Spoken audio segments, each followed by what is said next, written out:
Allah's Messenger ﷺ said that ahead of you there will be years of deception. Those who are truthful will not be accepted or believed, and those who speak lies will be believed and accepted. When you see them, you see believers. They speak as believers. Everything about how they look like or how they come across suggests Iman and faith. And that's why most people don't figure them out. But their reality is disbelief. The immoral ones, the liars, they will see them as the pinnacle of society. And then they will look down upon those who speak the truth and stand up for the truth. Most people will fall for that. And it won't occur to them that we are contradicting the truth, because they will see that the majority is upon it. And during these years, a specific type of person, will open their mouth, will talk a lot, will speak. So the companions didn't recognize the word. What does it mean? He said, foolish person speaking about public affairs, speaking about matters of great importance that concern everyone. Those small-minded will start speaking about important issues. They will have a presence, a strong presence. They will have platforms. They will be listened to. They will be watched and followed by millions, and they will be celebrated. Those small-minded, foolish people who don't even make sense. These are the people who will be looked up to. Their speech, their opinions will be celebrated, and they will be all over the place. They will be aired all over the place. Their word will be dominant. Their opinions will become popular. But because the majority have fallen for the deception, foolishness becomes rationality. Immorality becomes celebrated as the best style of life and the best way to live. So the scales are altered. Everything is reversed. These are the years of deception. And being deceptive means that your natural level of perception will not be able to see through that facade. When you see them, you see believers. They speak as believers. Everything about how they look like or how they come across suggests Iman and faith. And that's why most people don't figure them out. But their reality is disbelief. That's what deception. So years of deception means most people won't realize their reality and the truth of these days. They will fall for the deception. They'll be taken for a ride. Then the Prophet ﷺ goes on to explain how this plays out. Those who speak the truth, true values that humans are supposed to live according to, will be looked down upon. Why? Because they will contradict the popular narrative that is prevalent in a society and a community. And because they go against it, they're not seen to be trustworthy. They will be the anomaly. They will stand out. They will be ostracized. Accusations will be thrown at them. They'll be given names. Why? Because they don't fit in. And that means most people will derive their standards, their values from what is prevalent in society, from the dominant culture and narrative. So if a crime becomes normalized and practiced by the majority of society or approved of by the majority of society, even though it's immoral, when you speak out against it, you are ostracized. You are criminalized. And not only by bad people, but by the majority. Because the majority will fall for the deception. So when people speak, those who speak the truth, they will be seen as liars. They will be seen as immoral. Because people's standards don't derive from absolute morality and standards and divine principles. There's no reference point. The reference point for them comes from society. Whatever people hold on to, whatever people live according to, then that's it. So they lack the moral principles. They lack the absolute nature of truth versus falsehood, morality versus immorality. Even if most of society departs from true human nature, there will be people who will speak the truth. There will be people who refuse to be intimidated by the majority, and they will hold on to the principles. And these people will be accused of being liars, immoral. Whereas people who embrace immorality, falsehood, people who don't even speak the truth, they will be held in high esteem. They will be looked up to. They will be role models in society. They will be celebrated. That's the deception. But most people won't see it. Most people will see the immoral ones, the liars. They will see them as the pinnacle of society. And then they will look down upon those who speak the truth and stand up for the truth. Most people will fall for that. And it won't occur to them that we are contradicting the truth. Because they will see that the majority is upon them. And those who are trustworthy, those who deserve to be trusted and held in trust, they will not be trusted. They will be held in doubt and suspicion. Whereas those who are telling lies, those who cannot be trusted with people's morality, people's well-being, those are the people whose opinion will be listened to, whose decisions will be implemented. And most people will fall for that. And the Prophet ﷺ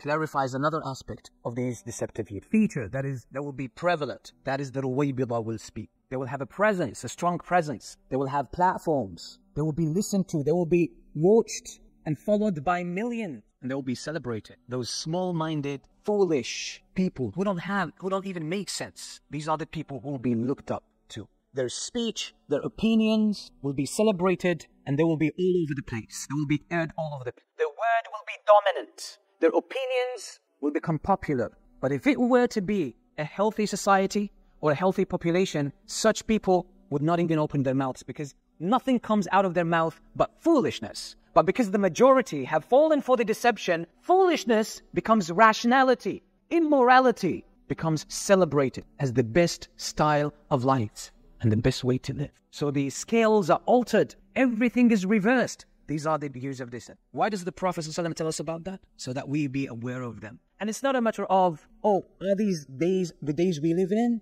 Well, if you look at our society, we have a lot of these traits. Yeah. Are these the days the Prophet ﷺ was talking about? Well, the Prophet ﷺ did not speak about a specific time, but he was saying there will be years of deception. So as much as we match that description, then it applies to our days. But does it mean our time is going to be the only time where these words apply? No, there will be more. And most likely there will be days where the description applies even more to them. We have to be ready. We have to take necessary measures to protect ourselves from the deception. Because once you fall into this deception, you become part of the machine of deception. And you will start fighting the truth unknowingly. Because you're living from a state of ghafla, unconsciousness, unawareness. You have fallen for the deception. You have become one of its tools to propagate it and promote it more. So it's important for us to live our lives conscious, being aware, and not become desensitized to that deception. And one important principle in order to protect ourselves from that is to carefully calculate and be very meticulous about where you take your standards from. Your value system, where does it come from? What is it based? Is it based on social evidence and how the majority lived? Or do you have more absolute sources for your principles, your values, and your morality? That's the question. That's the main point. Because if you draw your principles and your parameters from a source of absolute principles and morals, then you will not be pushed around by circumstances and by all of these ephemeral social narratives and culture. You'll be free from them. You'll be able to transcend them, because truth has an absolute existence that is independent of any circumstance, that is independent from what people think about it, or how many people embrace it and how many people go against it. The truth has its own independent existence. And even if all of humanity and all of the creatures go against it, it still stands strong, regardless. Prophet ﷺ, another authentic hadith, the Prophet ﷺ says to the companions, ahead of you there will be the days of patience, the days that require patience, perseverance, and fortitude. In those days, those individuals who hold on to the truth, their experience will be so challenging that holding on to the truth will be similar to holding on to hot coals with all the pain, but you can't let go of it. And during those days, those who hold on to what you are upon are the companions of the Prophet ﷺ. They will receive the reward of 50. So the companions said 50 from among ourselves or among them? He said 50 from among you, because the challenge is severe. And it seems the Prophet ﷺ was talking about the same years, the years of deception. And the Prophet ﷺ in this second narration is giving us the solution to be able to deal with the years of deception. They require patience. It's a matter of you discerning the truth and making sure that your ultimate goal is the truth. And the moment you grow unaware of this focus, you can fall into the deception. The second most important thing is that it will require patience, because we humans normally try to fit in. Not only consciously, but unconsciously. You cannot compromise. You cannot even grow heedless. You can't take a break. And you can't allow yourself a mistake. Because if you commit a mistake, and you say, I'll fix it later on, you might be just carried away by the tide and never be able to bring yourself back. So you need to be patient. It requires a lot of patience to be consistent upon something like that. To be focused in the midst of all of these distractions and the things that push you away, things that work against you.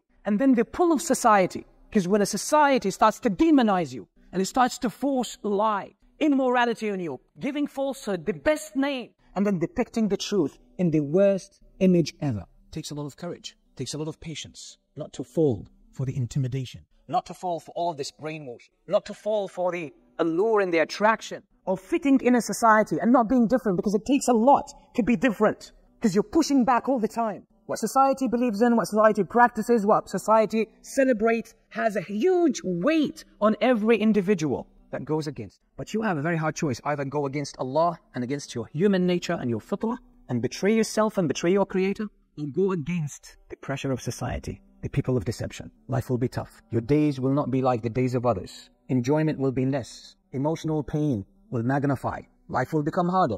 To confess the truth and embrace the truth will become harder. So it requires patience. Patience means this shall pass. This will come to an end. Hang in there. Hold on to your principles. Embrace this absolute morality of divine principles. Live according to them. It will be tough, but it will be over. Because the other choice is to choose immediate relief. And it will not be for relief, it will be fake relief. But then for eternity, there will be suffering and struggle and pain. That's the choice. Choices are tough. And there will not be easy choices. Do you think you shall enter paradise when what has come or what came to the people before you has not come to you yet? All the challenges, all the tests, all the hardships, mental, physical, emotional, social, all types of pain and challenges, extreme, have touched them. وَزُلْزِلُوا, they were shaken. Everything in their life was shaken.